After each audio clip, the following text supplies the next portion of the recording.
then they became special. Not they were special, and then God says, I like you, I'm going to, no. No. It was God's selection of them that made them special. Understand that. So notice one group of theologians, and I can't argue against this, think that the special treasure in this parable is referring, the treasure in the field is Israel in the world of Gentiles. There's some logic to that. I don't have a problem with that.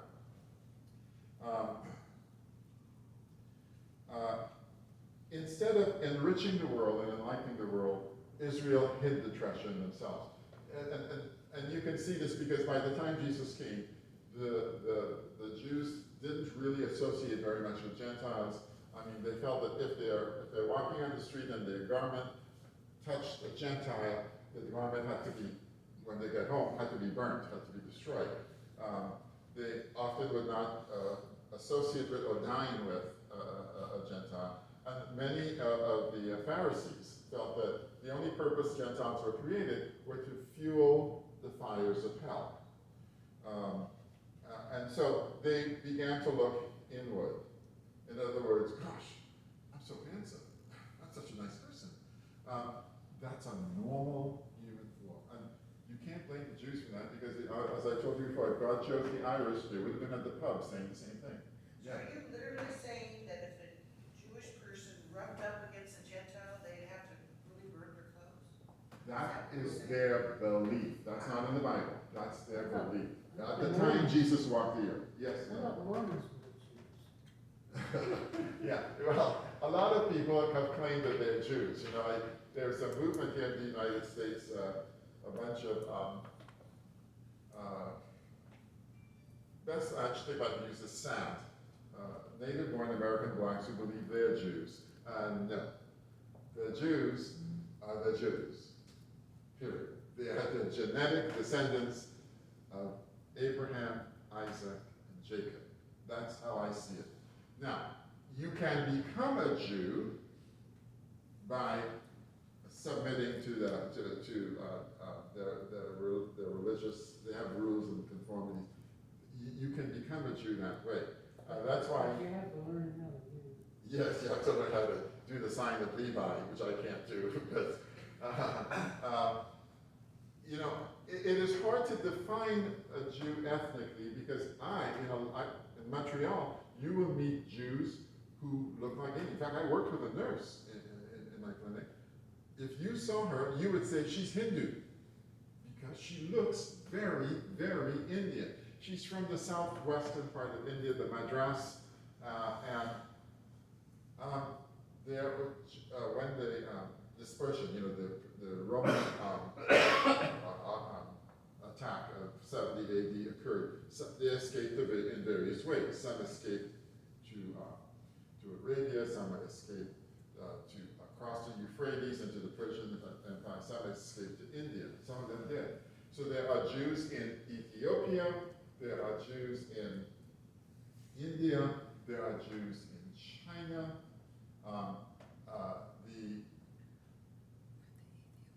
Japanese ambassador to Hungary during World War II was a born-again Christian. He was not Buddhist, he was a born-again Christian. And he basically stamped every Jewish person he could find. He gave them a Japanese passport and free exit out. And once they got to Japan, they could do anything they want. They could go anywhere they want from there. He, by himself, saved probably hundreds of Jews. And, you know, so you said, like, why would there be Jews in Japan? Yeah, there were Jews. In fact, one of my, a professor, a friend of mine at UCLA, brilliant gentleman, he's the world's leading expert in the disease multiple myeloma. And I referred patients to him, but in a personal way, one of those patients was my sister. My eldest sister, who I loved very, very much. She passed away a couple of years ago. She was like a mother to me because, you know, I was a late in life baby for my parents, and so they kind of gave me to her and says, this is good practice for you. You know, she was near the time when people get married and so on, so they just gave me to her, and I came very close to her as a little boy. You know, she took me everywhere she went, and he treated her. And this gentleman, he is very Orthodox Jew, very Orthodox. His daughters have all married Orthodox Jews in Israel and not coming back to the United States. So whenever I take him out, I let him choose the restaurant. Because if I choose the restaurant, he will go there and not order anything, not eat anything, not choose anything. So I let him choose the restaurant. And one day, I was introducing another professor to him, and the three of us, he said, let's walk down the street to a restaurant. So I figured there must be a Jewish restaurant nearby. We walk into a Chinese restaurant.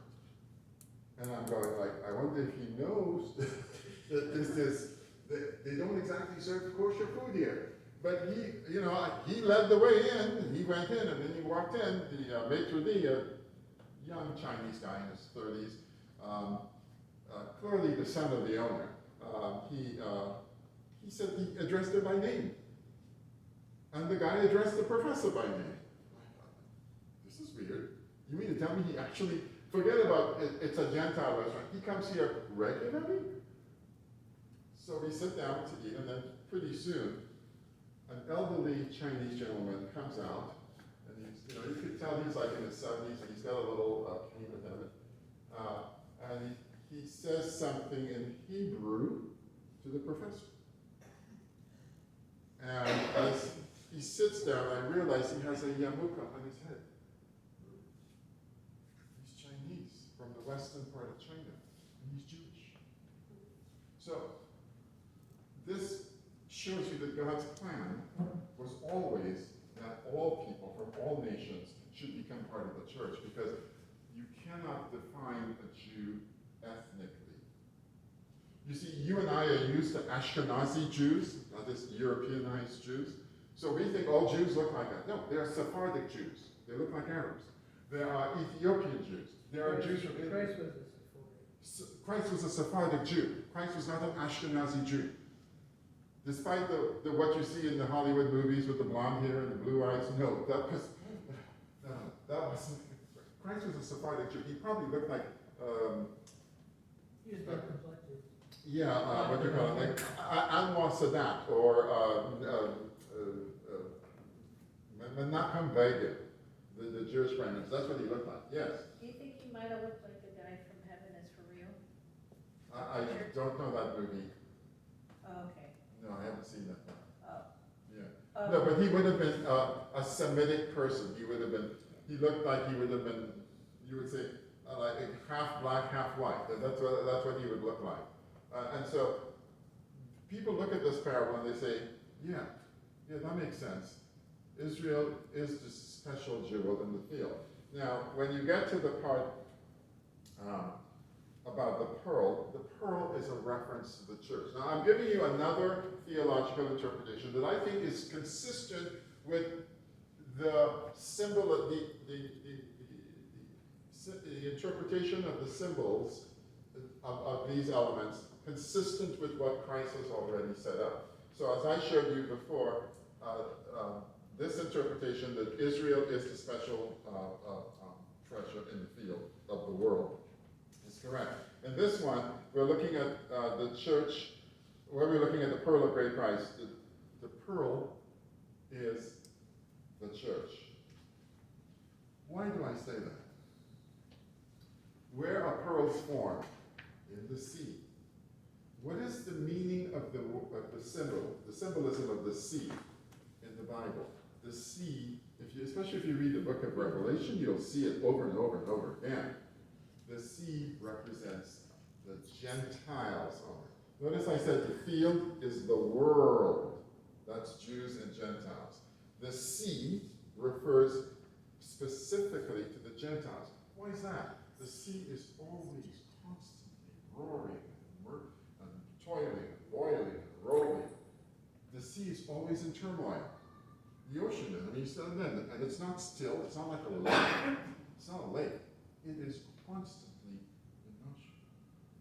That's the Gentiles. We're always at war with each other. I mean, I think some historians did a calculation that only 8% of the time have we been able to have, eight- yeah, 8% of the time of the last 6,000 years has there been no documented war anywhere. 8%. That means 90% of the time we've been fighting with each other. So the sea is an example of the Gentiles and the turmoil and the constant fighting that goes on. Why the pearl? Because the pearl is an example of something that is an irritant of a sinful nature, and then the lacquer over it. Get that? And you don't need to cut or polish or perfect a pearl like you do with a diamond or a ruby. So I see that second parable, that irritating grain of sand that becomes a perfect pearl, is an example of what Dave used to call the sanctification process. As you know, after we're saved, we have good days, bad days, good days, bad days, good days, bad days. The purification, if you want to use that word, I prefer the word sanctification because it's a more accurate word.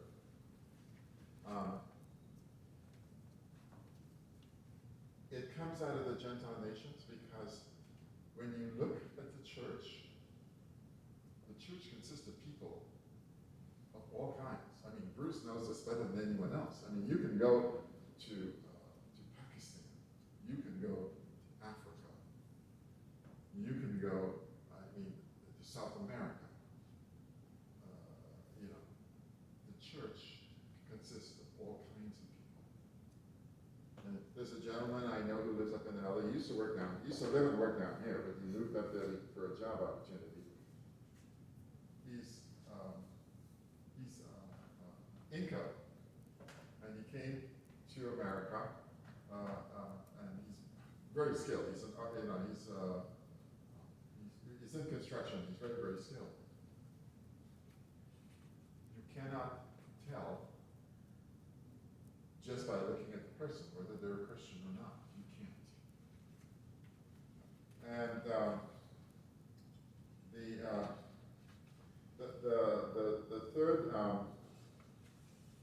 the third parable has to do with the fish in the net. I want you to look at those. Those are the people that come out of the tribulation.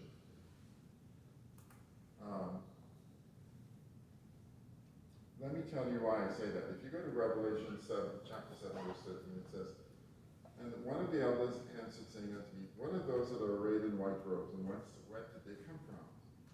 And he answered, Sir, you know." That's like saying, "Search me." I don't know. You know. Okay? These are they who come out of the great tribulation, and have washed their robes and made them white in the blood of the Lamb. Therefore they are before the throne of God, and serve him night and day, and they that sit on the throne shall dwell among them. Okay, why do I say that? There's a connection between this third one and that. Let me show you something. These three parables are describing three different sets of people: Israel, the church, and the tribulation saints. There'll be a wide net cast during the tribulation. And when Jesus arrives, some of those people will be unclean fish. You throw them away, and the ones that are left will be the tribulations, the saints that have surrendered their life. Now, there are going to be people who survived the tribulation who did not surrender their lives. These are the ones that have surrendered their lives to Jesus. And you say, well, I get the picture of the net, and some of them are good and some are not good. But why would you want to surrender your life now to Christ, where if you just simply wait during the tribulation, you will have all the evidence you need? You would know the church has been raptured. You would know that you are in the tribulation, And therefore, why not wait until the tribulation in order to make a decision for Christ? One of my sons has this attitude, and I've been very unsuccessful in getting him to change his mind. Here's what's wrong. Understand that the church, the bride of Christ, the people who make a decision now on the basis of faith, are the ones that will be raptured before the tribulation. The ones that will be at the wedding supper of the Lamb, but Jesus says he will serve you. The way a bridegroom serves his wife something. I've been to one Jewish wedding, and I don't know if that was a family tradition or a Jewish tradition. The bridegroom serves something to the bride during the ceremony. In other words, understand that you will be in heaven, you will be the bride of Christ, you will be at the wedding supper of the bride, of the Lamb, and you will be served by Jesus. You say, well, but the people that go through the tribulation finally give their surrender their lives to Christ, they're going to be saved. Yes. They're going to be in heaven. Yes. Notice where they were in Revelation. If you read Revelation 5, it says they are under the altar, crying out to God. When are you going to do something about the situation? They are serving God. Let me tell you the difference again. The ones that give their lives now to Christ, that are raptured, and that are at the wedding supper of the Lamb, they are at the wedding supper, and they are served by Christ. The ones that are under the altar crying out to God, they are serving God. You get the difference? So you say, well, should I just wait until once I see all the Christians disappear, I'll believe. That's a bad idea. That's a bad investment.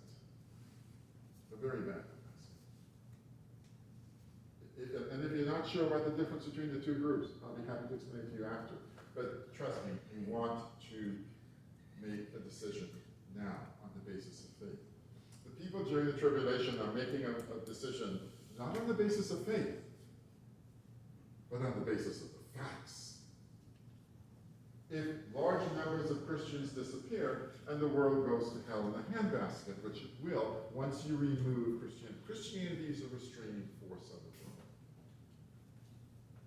You all know me, I'm a small businessman. I'm an out-and-out capitalist. But without Christianity, capitalism is a terrible thing. It will make people take advantage of other people. The reason America has been successful is that, one, it has a free market form of capital, a free enterprise form of capitalism, but most important, more important than that, that is restrained by Christianity. In other words, we don't take advantage of other people. We have consideration for those that are less fortunate. You say, well, doesn't all forms of capitalism have that? Try China. Try the Communist Party of China. And tell me what you think about their form of mercantile capitalism. There's no Christianity at all. There's no concern. A friend of mine went to China to at the invitation of a company to build a retirement community for a Chinese insurance company. The pension benefits of a lot of Chinese citizens are through insurance companies. And they didn't have any experience doing that because in China, the children took care of the grandparents. But they're having something that they call the 4-to-1 problem, which is creating a problem. You know, 4 grandparents, two kids, and 1 grandkid, and it's not working out. So they have to build retirement centers. And he went there, and he's telling the guy, well, let's do this and let's do that.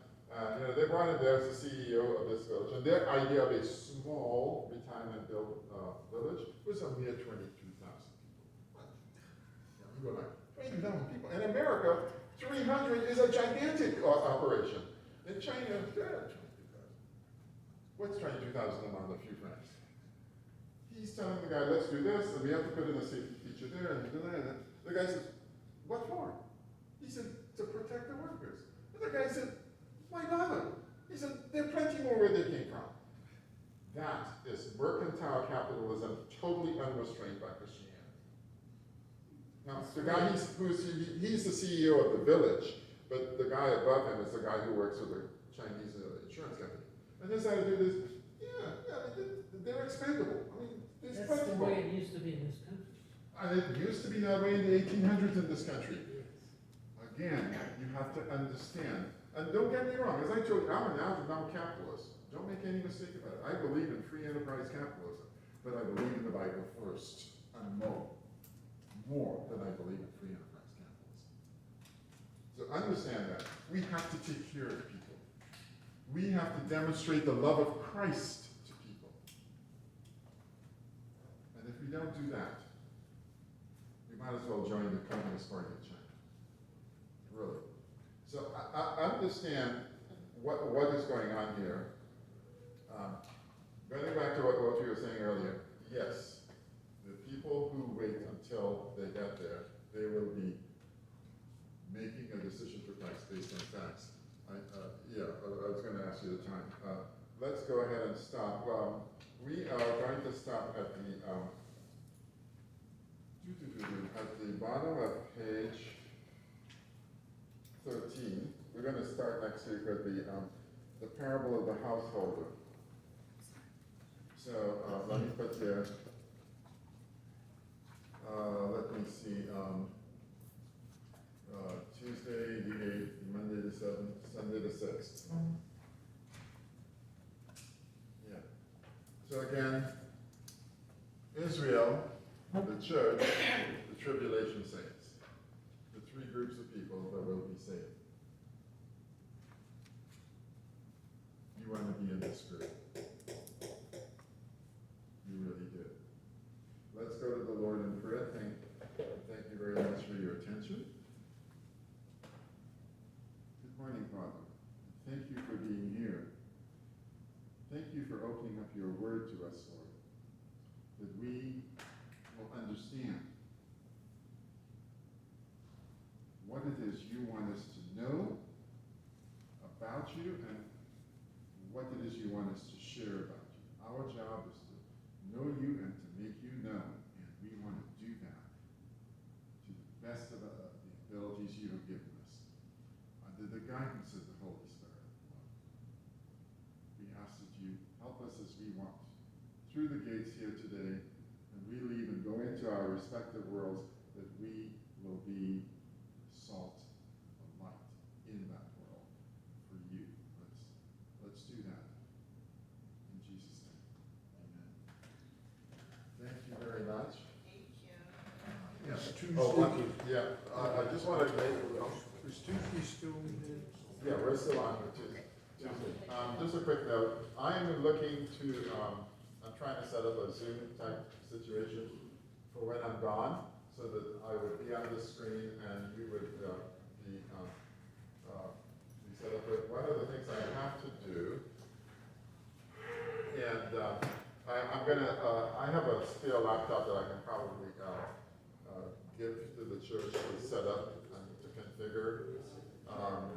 Because what they're going to do is, I will actually be dialing into the laptop, and then somebody will be here to connect this up, and the speaker will, these speakers here will say that any questions you have, you'll be able to use the microphone there. So it will be an interactive Zoom. I have to update that laptop. I think that's Windows 10. That's old. So I have to update it, and I will let you know if I'm successful. I'm going to actually be working on that this coming week, and so I'll let you know if I'm successful. If not, then Dave will be doing the conference. Yeah, Yes, Dave? my studies will be different only in the sense that it is not covering exactly what you're covering. It'll be. Correct. Yes. Okay. Yes. So if that happens, it happens. Yes, and I'll let you know, because it would be easy for me. I'll be on the East Coast, so 9:30 here is 12:30 there, so. When are you traveling? I'm leaving on the 17th, which is a Thursday, so there's two I have to be at a webinar, and unfortunately, if I go to another window, the webinar shuts. The people that are doing the webinar, I'm an attendee at that webinar. They know that I have gone to another window. It's something that the state of California wants me to attend. A bunch of dribble about how to be a nice, nice pronoun user or something. Yeah, so, and I have to do it because my clients, first I don't care if they take away my license anymore. I mean, I'm 71, whatever, what are you gonna do to me? My clients are being forced to put that on the Sunday. So I have to be there. I'm hoping, my memory tells me that the webinar, which starts on Friday, ends midday on Sunday. So I should be able to do it. And then the following Sunday is the Sunday of Thanksgiving. I should be able to do that as well. I have a nephew that has to go to the airport, but I can just put him in an Uber and take care of it. So I'll let you know next week how things are working out. I have to work with John upstairs to actually make the connections. All right. Thank you. Thank you all for coming. Appreciate it.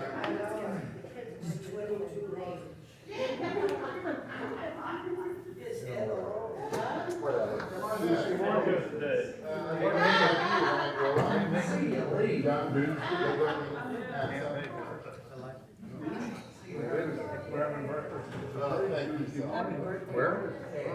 Going out somewhere? Yeah, you do. I'll say that. Yes. What time? Okay. How long? Let me turn this on. Hold on.